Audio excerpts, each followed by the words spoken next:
Today we're at Gold Beach and we're here to look at the place where Stanley Hollis won the only Victoria Cross to be awarded on D-Day.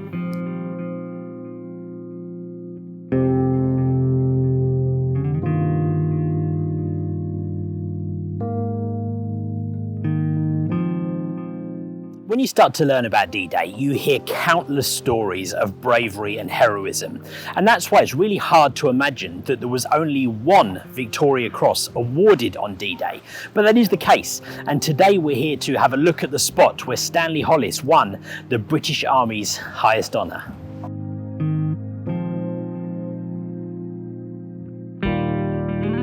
When Stanley Hollis landed here with the Green Howards, he was already a veteran of combat. He'd been part of the British Expeditionary Force in France in 1940, and he'd been involved in the Dunkirk evacuations. From there, he was involved in combat in North Africa, and he was part of the invasion of Sicily, where he was wounded in the Battle of Primosole Bridge. So the Green Howards landed here at Gold Beach with the British Army on the morning of D-Day.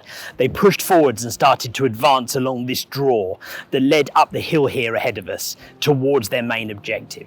One of the first things that happened though, as they came off the back of the beach, they saw a structure at the end of the pathway, and this actually was where Stanley Hollis's first act of bravery came in.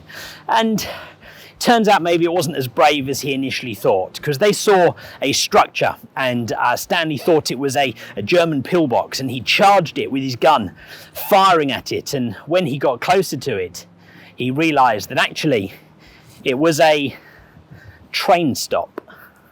So you can see this structure here at the end of the pathway. It comes off, and to be fair, it looks like it could be a pillbox of some sort, but no, it's actually a train stop. There used to be a train track that ran along this road here.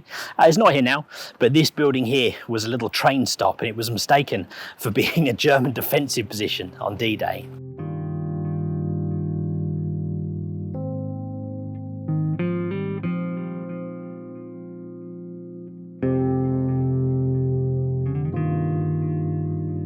Now the building now actually has some information on the side about Stanley Hollis and tells the story of what happened here as him and his unit started advancing up the hill towards Crepon.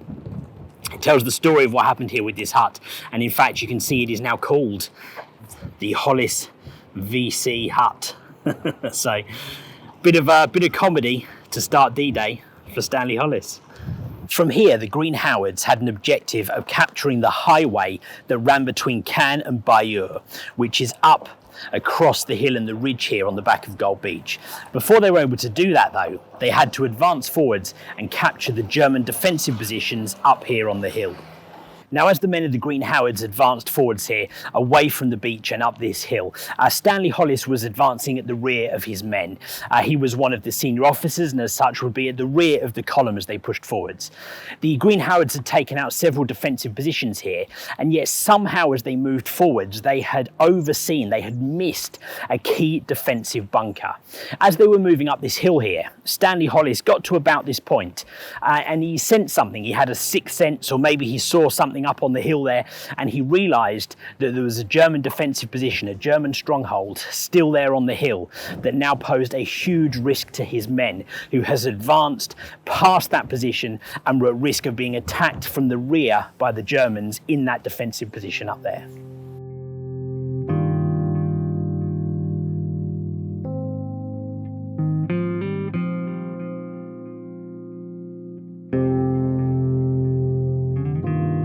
So you can see where we are now. So we've come off the Gold Beach just here behind us, and the Green Howards were advancing up here along this hill. So up there at the end of here, well, not just immediately at the end of here, but in that direction is the highway that was the objective of the Green Howards. And Stanley Hollis was somewhere in this area here when he spotted, or at least he realised, that up here on the ridge there was a German defensive position that somehow had been bypassed, and he realised he had to do something about that to help save his men.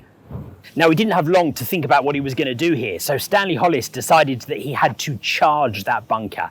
He charged towards it, and you can see from here it's quite a distance, but under German fire he charged that position, and he took out the first position there, moved into one of the trenches and moved into the second part of the bunker and took out that defensive position. In a minute we're going to walk up there. The actual position itself isn't there, but we're going to go have a look and see roughly where it was. Okay, so I've just come up to like roughly where the defensive position would have been. It's hard to see because there is a big old house which wouldn't have been there at the time, but you get an idea of how far Stanley Hollis charged towards this defensive position. It certainly was not close. All the way up here to the top of the hill.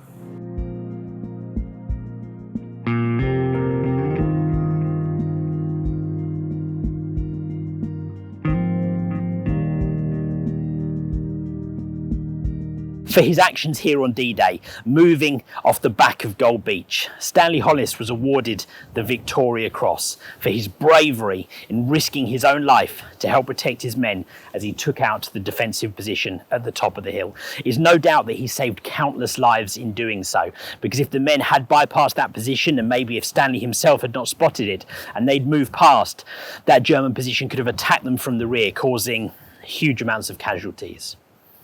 Hope you guys enjoyed the story about Stanley Hollis, the only Victoria Cross to be awarded on D-Day. Thanks for watching.